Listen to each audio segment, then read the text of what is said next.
Real time جو آپ کی پرچی آئی ہیں ان کا سلسلہ شروع کرتے ہیں. ویسے تو یہ بہت بڑا کھدا ہے, کوئی ایسا سوال نہیں ہوگا جو میں نے پہلے نہ بولا ہو. کوشش کروں گا کہ ورڈکٹ سارے سوالات کے اوپر دے دوں انشاءاللہ تعالی. باقی تفصیل کے لیے اپنی ویڈیو ریفر کر دوں گا. قرآن میں آئے کہ شاعروں کی پیروی گمراہ لوگ کرتے ہیں, اس سے کیا مراد ہے وضاحت کر دیں. یہاں وہ شاعر مراد ہیں جو قرآن و سنت کے مقابلے پر سٹوریز کہانیاں عام کرتے تھے, نبی الاسلام کے مقابلے پر لے آئے تھے, وہ اپنے نظام کے اندر پھر ذلیل ہوئے, ان کا ذکر ہے. باقی جو اچھے شاعر ہیں ان کا تو ثبوت موجود ہے, میری تفصیلی ویڈیو ہے. 15 احادیث میں نے شاعری سے متعلق بیان کی ہیں. بخاری مسلم میں کئی احادیث ہیں اچھے شعروں سے متعلق. ایک حدیث تو اتنی زبردست ہے کہ ایک صحابی کہتے ہیں میں نبی الاسلام کے پیچھے سواری پہ بیٹھا تھا, آپ نے مجھ سے 100 اشعار سنے, اچھے اشعار. سورہ الشعراء کے بھی اینڈ پہ اللہ تعالیٰ نے ایکسیپشن دی ہے ان شعراء کی جو نیکی کی روش اختیار کرتے ہیں, جس طرح کہ حسان ابن ثابت ہے رضی اللہ تعالیٰ عنہ علیہ السلام, انہوں نے نعتیہ اشعار کیے ہیں. اس طرح کے شعر ہوں تو بالکل درست ہیں. باقی عموماً چونکہ شعراء جو ہیں قرآن میں آئے کہ وہ ہر وادی میں گھومتے ہیں, عجیب و غریب قسم کی باتیں کرتے ہیں, تھیوریٹیکل باتیں کرتے ہیں, ریئلٹی پر مبنی نہیں ہوتی ہیں. بعض اوقات وہ زمین و آسمان کی کلابیں اس طرح کی ملا دیتے ہیں کہ وہ پریکٹیکل لائف میں اس طرح ہوتا ہی نہیں ہے. میں تیرے لیے چاند توڑ کے لے آؤں گا, چاند کون توڑ کے لا سکتا ہے بھائی. تو اس قسم کے جھوٹ کی آمیزش ہوتی ہے, اس لیے اسے کنڈیم کیا گیا. صحیح مسلم میں حدیث ہے, اے حسان تیرے اشعار ہمارے نیزوں سے تلواروں سے بڑھ کر کفار کو تکلیف دیتے ہیں. یعنی نبی الاسلام نے اپریشیٹ کیا. بخاری مسلم میں حدیث ہے نبی الاسلام نے حسان ابن ثابت کے لیے دعا کی کہ اے اللہ روح قدس کے ذریعے حسان کی مدد فرما جس طرح تو نے عیسیٰ ابن مریم کی مدد کی تھی. اور مسلم شریف میں تو 10 احادیث ہیں جن میں نعتیہ کلام موجود ہے, جس کا اردو ترجمہ بھی ہمارے بھائی شعیب بھائی نے پڑھا تھا, میرے آقا میرے مولا محمد رسول اللہ. یہ جو نعت ہے نا صحیح مسلم میں جو حضرت حسان ابن ثابت کے نعتیہ اشعار ہے نا, ان کا اردو ترجمہ ہے. تو اس قسم کے اشعار ہو. ڈاکٹر اقبال کی شاعری میں بعض زبردست اشعار ہیں جو کہ قرآن و سنت کی ترجمانی کرتے ہیں, احادیث کو بریف کرتے ہیں. صحیح مسلم میں حدیث ہے اللہ تعالیٰ اس قرآن کی وجہ سے قوموں کو عروج دے گا اور اس قرآن کی وجہ سے قوموں کو زوال دے گا. اس کو ڈاکٹر اقبال نے جواب شکوہ میں یوں بیان کیا, وہ زمانے میں معزز تھے مسلمان ہو کر اور تم خوار ہوئے تاریک قرآن ہو کر. تو اس طرح کے اشعار ہوں بہت اچھی بات ہے. آپ نے ایک دفعہ کہا تھا کہ سود لکھنے والا اس پر گواہ بننے والا بھی برابر کا شریک ہے. میں چاہتا ہوں اکاؤنٹنسی کر رہا ہوں, سب سود وغیرہ کی رقمیں لکھنی پڑتی ہیں, تو کیا سی اے کا شعبہ غلط ہے؟ دیکھیں اگر آپ سودی سسٹم کو اس حوالے سے سپورٹ کرتے ہیں نا کہ جو لوگ سودی کام کر رہے ہیں ان کو آپ ہیلپ آؤٹ کرتے ہیں, وہ تو بالکل غلط معاملہ ہے. باقی چارٹرڈ اکاؤنٹنسی کرنے کے بعد اگر آپ آڈٹ کرنے کے لیے کسی بینک کا جاتے ہیں یا کسی فرم کا جاتے ہیں تو اس میں تو کوئی ایسی قدغن والی بات نہیں ہے. جو کیا وہ انہوں نے کیا نا, آپ تو آڈٹ کر رہے ہیں اور یہ ان کی کوئی مدد کرنا نہیں. اس حوالے سے مدد کرنے والے وہ لوگ ہیں جو اس سسٹم کا حصہ ہے. اگر اس طرح آپ کرالیز بنائیں گے تو کل کو کوئی بینک میں جاب کرنے والا جو سودی کام کرتا ہے کسی گوالے سے دودھ لے گا تو وہ آگے سے اس کو یہ کہے گا کہ میرا دودھ پی کے تیرے اندر طاقت آئے گی اور پھر کل جا کے پھر تو سودی کام کرے گا, تو میں نے دودھ نہیں دیکھنا. اس طرح دنیا میں نظام نہیں چل سکتا. باقی اب تو پاکستان میں تو بڑی آسانی ہوگی, اسلامک بینکنگ موجود ہے الحمدللہ, ادھر جاب کریں. ڈاکٹر اسرار صاحب نے ایک تقریب میں معاشی پالیسیوں اور بینک کے نظام پر مفتی تقی عثمانی صاحب کی شدید سرزنش کی تھی, جبکہ آپ کا موقف ہے. ڈاکٹر صاحب کی سرزنش تو تب مانی جائے گی جب کہ قرآن و سنت کا وہ حوالہ دیں گے. قرآن و سنت کا یہ حوالہ نہیں کہ سود حرام ہے, اور مفتی تقی عثمانی صاحب کو بھی پتا ہے کہ سود حرام ہے. بات یہ کہ ڈاکٹر اسرار صاحب نے جو ڈاکٹرن کھڑی کی ہے کہ قسطوں کا کاروبار سود کے ایکویلنٹ ہے, یہ بالکل غلط ہے. میری اس کے اوپر ویڈیو پچھلے دنوں میں ریکارڈ ہوئی ہے, اس کا وہ والا حصہ ہم الگ سے بھی کلپ بنا کے آپ لوگ کر لیں گے انشاءاللہ تعالی قسطوں کے کاروبار سے متعلق. تو ان کا نالج احادیث کے حوالے سے بہت کمزور تھا, وہ دلائل کی بنیاد کے اوپر نہیں ہے, وہ ان کی اپنی جذباتیات ہیں. قرآن و سنت کے دلائل کوئی نہیں ہے. قرآن و سنت کے دلائل اس کو سپورٹو ہیں کہ قسطوں کا کاروبار، منی اگینسٹ گڈز، جس میں نقد چیز کی قیمت کم ہو اور ادھار کی چیز کی قیمت زیادہ ہو، یہ حلال ہے۔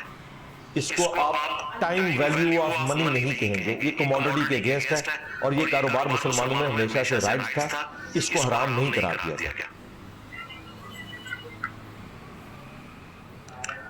روئے زمین پر بے شمار کافر سائنسدان گزرے ہیں جو مسلمان نہیں تھے، مگر لوگوں کی زندگیوں کو آسان بنانے کا ذریعہ۔ کیا وہ سب ایمان نہ لانے کی وجہ سے جہنم میں جائیں گے؟ ان کا اور ان کے رب کا معاملہ ہے۔ اللہ کو پتا ہے کہ گیون سرکمسٹانسز میں کسی شخص کو کتنی بات سمجھ آئی، این ممکن ہے کسی تک صحیح بات نہ پہنچی ہو، یا بات پہنچانے والے اتنے دو نمبر ہوں کہ اس کو بات صحیح سمجھ میں آئی ہو۔ یہ ایک مشکل ڈاکٹرن ہے۔ ان پرنسپل یہی ہے کہ جو کفر کی حالت میں دنیا سے گیا وہ جہنم میں جائے گا۔ باقی اسپیسیفکلی کسی شخص کی آخرت کا فیصلہ انگلی رکھ کے ہم نہیں کر سکتے۔ اس کے لیے آپ ہماری ویڈیو دیکھیں، کیا نان مسلم بھی جنت میں جائیں گے؟ میں نے پوری ڈاکٹرن کو کلیئر کیا۔ کیا قیامت کے بعد جنت اور جہنم کا فیصلہ ہونے کے بعد بھی اللہ کوئی دنیا بنائے گا؟ یہ وہاں جا کے پوچھ لیں گے انشاءاللہ، مجھ سے بھی پوچھ لیں۔ ہمیں تو اس وقت یہ کوشش کرنی ہے کہ ہم اللہ کی رحمت کے مقام جنت میں پہنچیں انشاءاللہ۔ ہمارے گھر میں ایک پالتو کتا ہے جس کو ہم شروع میں واش ڈاگ کی نیت سے لائے تھے، لیکن اب وہ ہمارے گھر میں بالکل بچوں جیسا ہے۔ ہمارے لیے کیا حکم ہے؟ حکم یہی ہے کہ اسے آپ حفاظت کے لیے رکھیں نا، اپنے ساتھ نہ اس طریقے سے رکھیں۔ غامدی صاحب کے کتا پالنے کے موقف کے بارے میں، غامدی صاحب کا موقف بالکل غلط ہے، قرآن و سنت کے خلاف ہے۔ ڈاگ اور ساتھ لکھیں آپ انجینئر محمد علی مرزا، تو میری ایک تفصیلی ویڈیو کھل جائے گی ڈاگز کے حوالے سے، قرآن و سنت کے کیا احکامات ہیں۔ 3 طرح سے ڈاگز پالے جا سکتے ہیں، حفاظت کے لیے، شکار کے لیے۔ شکار کا ذکر تو باقاعدہ قرآن پاک کے اندر آیا ہے، اور اسی طریقے سے مویشیوں کی حفاظت کے لیے بھی آپ ڈاگز کو پال سکتے ہیں۔ رہا یہ معاملہ کہ انہیں پیٹ بنا کے رکھیں تو اس کی اجازت نہیں ہے، یہ ممانعت ہے۔ اگر میں دوستوں کی محفل میں بیٹھا ہوں اور نماز کا وقت ہو گیا تو میں نماز پڑھنے جا رہا ہوں لیکن دوستوں کو دعوت نہیں دے رہا، تو کیا میں گناہگار ٹھہروں گا؟ نہیں، تو دعوت آپ کیوں نہیں دے رہے؟ دے دینا، اس میں کون سا زیادہ خرچہ ہو جائے گا؟ آپ کہیں کہ بھئی میں نماز کے لیے جا رہا ہوں تو آپ لوگ بھی آ جائیں۔ یعنی جن لوگوں کے ساتھ آپ بیٹھ کے گپ کرنے کے لیے تیار ہیں، چائے پینے کے لیے تیار ہیں، ان کے اپنا پیسہ لٹانے کے لیے تیار ہیں، انہیں آپ جہنم سے بچانے کے لیے ایک جملہ نہیں زبان سے بول سکتے جس کے اوپر خرچہ بھی کوئی نہیں آنا، دودھ پتی پلانے کے لیے تو پھر بھی آپ کو جیب ڈھیلی کرنی پڑنی ہے، تو دعوت تو دینا۔ کیا پالتو بلیاں اپنے مالک کے لیے اللہ سے دعا کرتی ہیں؟ پالتو ہو یا پالتو نہ ہو، جانوروں کے ساتھ اس طرح سلوک کریں گے تو قیامت کے دن انشاءاللہ تعالیٰ آپ کو اس کا اجر ملے گا، اور اگر حسن سلوک نہیں کریں گے تو جہنم میں جائیں گے۔ بخاری مسلم میں حدیث ہے، ایک عورت تھی، اس نے ایک بلی کو قید کر دیا، وہ بھوکی پیاسی مر گئی، نبی علیہ السلام نے کہا وہ جہنم میں۔ اور ایک اور حدیث ہے بخاری مسلم میں کہ ایک بدکار عورت تھی، اس نے ایک پیاسے کتے کو اپنے چمڑے کے موزے میں رسی سے باندھ کر کنویں سے پانی نکال کر پلایا، اللہ نے اس کا یہ عمل قبول کر لیا، اسے بخش دیا، یہ اللہ کی مرضی ہے۔ اس کی بنیاد پہ کوئی شخص نہ تو یہ کر سکتا ہے کہ وہ نیکیاں کرنا چھوڑ دے، اور نہ یہ کر سکتا ہے کہ وہ برائیاں کرنا شروع کر دے۔ یہ اللہ کی رحمت کا بیان ہوا ہے، نہ کہ لوگوں کو ترویج دلائی گئی ہے کہ آپ لوگ جو ہے وہ غلط کام کریں اور بعد میں کتوں کو پانی پلا دیں۔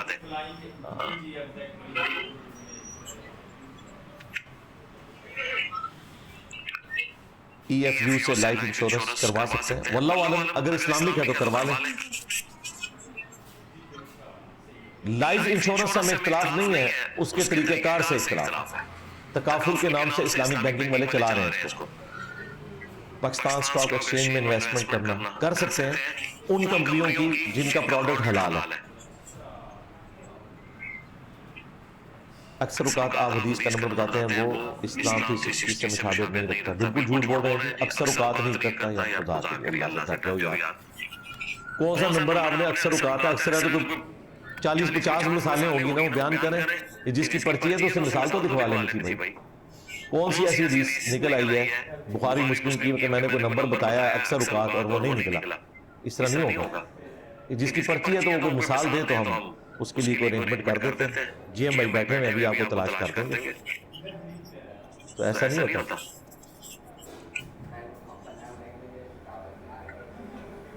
مسئلہ رفع الیدین از کمپلسری اور آپشنل، آپشنل والا تو معاملہ ہی نہیں ہے، سنت طریقے ہی ہے۔ رفع الیدین سے متعلق فرقہ وارانہ نظریات کا تحقیق کی جائے، یہ دیکھ لیں۔ اگر کوئی خاوند اپنی بیوی کو کسی غیر مرد کے ساتھ دیکھ لے تو کیا نکاح ٹوٹ جاتا ہے؟ نکاح نہیں ٹوٹتا، لیکن ایسی عورت کو تنبیہ کریں گے، اپنے بستر سے الگ کریں گے، پھر بھی نہیں مانتی تو ٹھیک ہے، پھر آپ علیحدگی اختیار کر لیں۔ ایک مجلس میں 3 طلاق اگر قرآن میں ہے تو رہنمائی فرمائیں۔ قرآن اس ٹاپک کے اوپر خاموش ہے، قرآن صرف یہ کہتا ہے کہ طلاق 2 دفعہ دی جا سکتی ہے، الطلاق مرتان، اس کے بعد یا آپ نے بیوی کو رکھنا ہے یا چھوڑ دینا ہے، اور یہ بھی جب کوئی طلاق دے، ادروائز طلاق ایک ہی ہوتی ہے، اس کے بعد 3 مہینے جب گزر جائیں تو طلاق بائن بن جاتی ہے۔ اب اس عورت کی مرضی، چاہے آپ سے دوبارہ نکاح کر لے چاہے کسی اور مرد سے کرے، لہٰذا 3 طلاق دینے کی ضرورت نہیں، اگر کسی نے دینی ہے تو 1 طلاق دے، 3 اگر دے دی تو دوبارہ نکاح نہیں ہو سکتا اس عورت کے ساتھ۔ تو قرآن میں یہ ٹاپک نہیں ہے کہ اگر کوئی اکٹھی دے لے تو ہو جائے گی یا نہیں ہوگی، یہ صحابہ کرام کے فتاوی ہیں۔ چونکہ قرآن میں اگر ایک چیز ان اٹینڈڈ ہے تو وہ پھر سنت کے ذریعے پتہ چلے گی، جس طرح قرآن میں نماز کا طریقہ نہیں آیا تو سنت کے ذریعے ٹرانسفر ہوا۔ اسی طریقے سے طلاق اگر کوئی اکٹھی 3 دے دے تو اس کا شرعی حکم کیا ہے؟ وہ سنت کے ذریعے صحابہ کرام کے اقوال کی روشنی میں جو نبی الاسلام سے ظاہر ہے انہوں نے سیکھی ہیں باتیں، وہ ٹرانسفر ہوئے۔ قرآن کا یہ ٹاپک نہیں ہے، قرآن میں نہ یہ لکھا ہوا ہے کہ اکٹھی 3 طلاقیں دیں گے تو نہیں ہوں گی، اور نہ یہ لکھا ہے کہ ہو جائیں گی۔ اس کے لیے آپ ہماری تفصیلی ویڈیو دیکھ لیں۔ بچوں کی تربیت اس فتنوں کے دور میں کیسے کی جائے جبکہ معاشرے میں بچوں کو موبائل وغیرہ سے دور رکھنا مشکل ہے؟ ظاہر ہے کسی حد تک ہی کی جا سکتی ہے۔ اس کے لیے سب سے ضروری چیز یہ کہ آپ خود اسلام کے مطابق چلیں نا، اپنے گناہوں کو چھوڑنے کے لیے، بدعمالیوں کو چھوڑنے کے لیے آپ تیار نہ ہو، اور اولاد سے یہ آپ ایکسپیکٹ کریں کہ وہ سگریٹ نہ پیے، خود آپ سگریٹ چھوڑیں کوئی نہ، تو ایسے تو نہیں ہوگا۔ اگر قبر کو پکا نہ کرنے والی حدیث کہیں بعد میں ہو تو کیا پکی قبر کو توڑنا جائز ہے؟ جائز نہیں، سنت ہے۔ مسلم شریف میں حدیث ہے، حضرت علی کہتے ہیں نبی الاسلام نے مجھے بھی یہی حکم دیا تھا، اور انہوں نے اپنے دور خلافت میں ابو حیاج الاسدی کو کہا کہ میں تمہیں اسی کام پہ مامور نہ کروں جو رسول اللہ نے مجھے حکم دیا تھا کہ کوئی پکی قبر دیکھوں توڑ دوں، تصویر ہو مٹا دوں، اور قبر کو زمین کے برابر کر۔ جی کریں گے، ضرور کرنی چاہیے۔ میرا تعلق جہلم سے ہے لیکن میں 1 سال سے پنڈی میں رہتا ہوں، کبھی کبھار جب میرا چکر جہلم لگتا ہے 3 دن کے لیے تو میری نماز قصر ہوگی۔ فیملی بھی نہیں ہوتی پنڈی میں، یہ پوچھ لیا کریں نا۔ اگر تو پکے آپ وہاں شفٹ ہوئے ہیں، سال بعد ہی آتے ہیں، فیملی سمیت بھی ہوئے ہوں گے نا، تو بھائی جہلم تو آپ کا پرماننٹ شہر ہے، یہاں پہ بھی آپ نے پوری نماز ہی پڑھنی ہے، مسافر نہیں ہوگے، یہ وطن اصلی ہے، وہاں پہ بھی پوری پڑھنی ہے، پنڈی میں بھی۔ کیا طواف اور سعی جوتوں میں کی جا سکتی ہے کہ نہیں؟ جی کی جا سکتی ہے، اونٹ پر بھی بیٹھ کے کی جا سکتی ہے، سنت ہے، لیکن جوتے مسجد میں جو آپ نے لے کے جانے ہیں وہ پھر ایسے ہوں جو گندے نہ ہوں۔ اب تو ویسے ضرورت نہیں ہے، ہاں جنہوں نے زیادہ طواف کرنا ہوتا ہے، پاؤں تھک جاتے ہیں، ان کے لیے جاگرز بڑی ایک اچھی آپشن ہے، تو وہ والے جاگرز آپ لادہ سے رکھیں جن کو آپ باہر استعمال نہ کر رہے ہو تو اندر لے جائیں، کوئی مسئلہ نہیں، وہاں بھی آپ کو کوئی منع نہیں کرے گا۔ جب یہ وائٹ ماربل آیا ہے نا حضرت اٹلی شریف کا، تب سے یہ لوگوں نے ننگے پاؤں طواف شروع کیا، ورنہ پرانے لوگ 80s میں جو لوگ حج کرنے گئے وہ تو طواف کعبہ کر ہی نہیں سکتے تھے، پاؤں جل جاتے تھے، تو 2 جوڑے رکھے ہوتے تھے جوتیوں کے، ایک طواف کعبہ کے لیے اور ایک باہر پھرنے کے لیے۔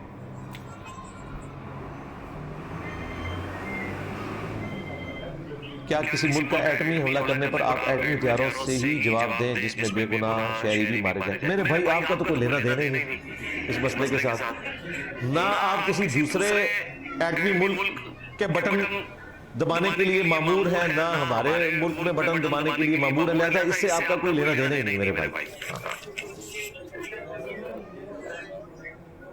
سفر کے دوران فجر میں سنت پڑھنا لازمی تو نہیں ہے، سنت ہے کہ نبی الاسلام نے سفر میں عشاء کے وتر اور فجر کی سنتیں پڑھی ہیں۔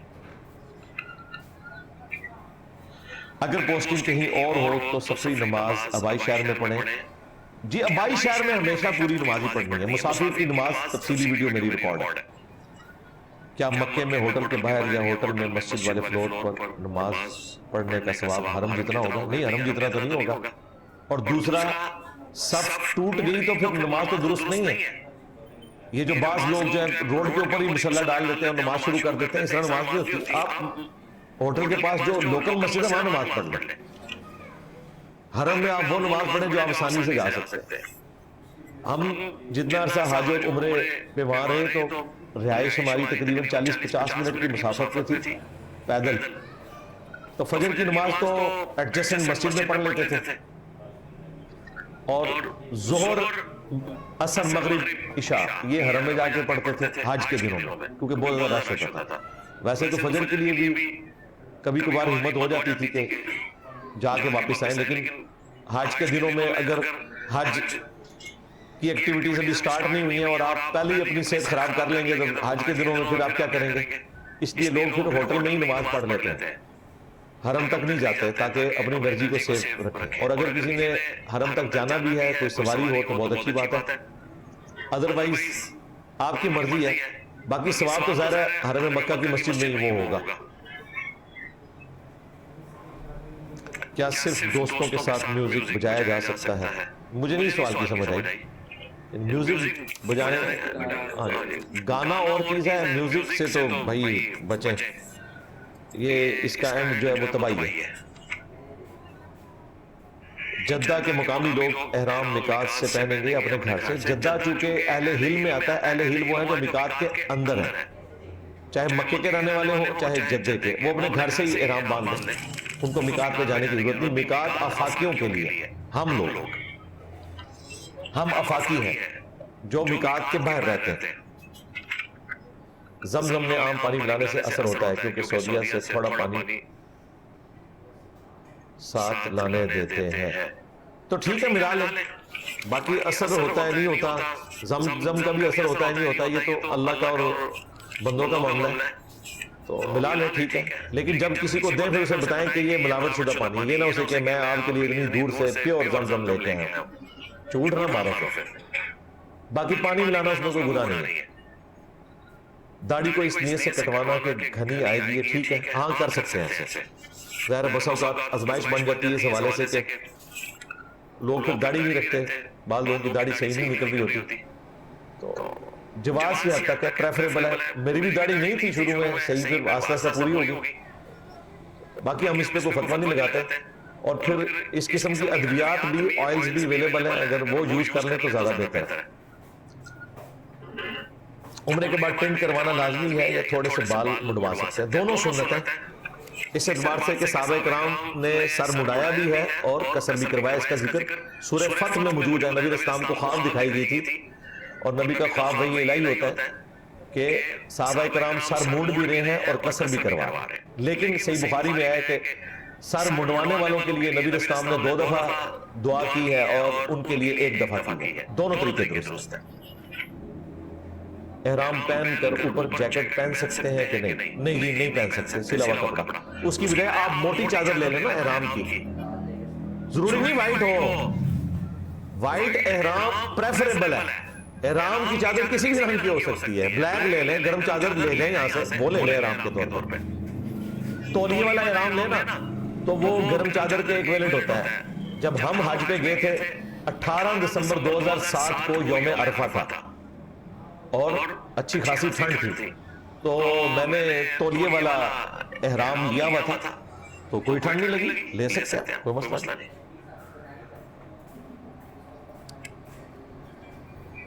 ایک دفعہ احرام پہن کر ہوٹل میں جا کر دوبارہ احرام بدل سکتے ہیں؟ جی روزانہ بدلیں بے شک. احرام کا یہ مطلب نہیں کہ جو چادریں آپ نے پہنی ہے آپ یہ اینڈ تک پہن کے رکھنی ہے، نہیں. احرام کا مطلب یہ ہے کہ جب تک آپ حج عمرے کی پابندیوں سے نہیں نکلتے اس وقت تک آپ نے سلے ہوئے کپڑے نہیں پہننے. کپڑے آپ روزانہ بدلیں، کوئی مسئلہ نہیں. یہ مت مشہور ہے. کپڑے ناپاک ہو گئے بدل لیں، میلے ہو گئے بدل لیں، اور چادر لے لیں، کوئی مسئلہ نہیں ہے. کرتے ہیں لوگ، جب ناپاک ہو جاتے ہیں تو بدلتے ہیں، اس میں کوئی مسئلہ نہیں. بس یہ ایک پابندی ہے کہ آپ نے سلے ہوئے کپڑے نہیں پہننے. کیا عمرے کے دوران لیڈیز کو پیریڈز آ جائے تو عمرہ ہو جائے گا؟ نہیں عمرہ نہیں ہوگا تو لیڈیز کو پیریڈز روکنے والی ادویات پہلے کھلا دیں تاکہ اس فتنے سے آپ بچ جائیں.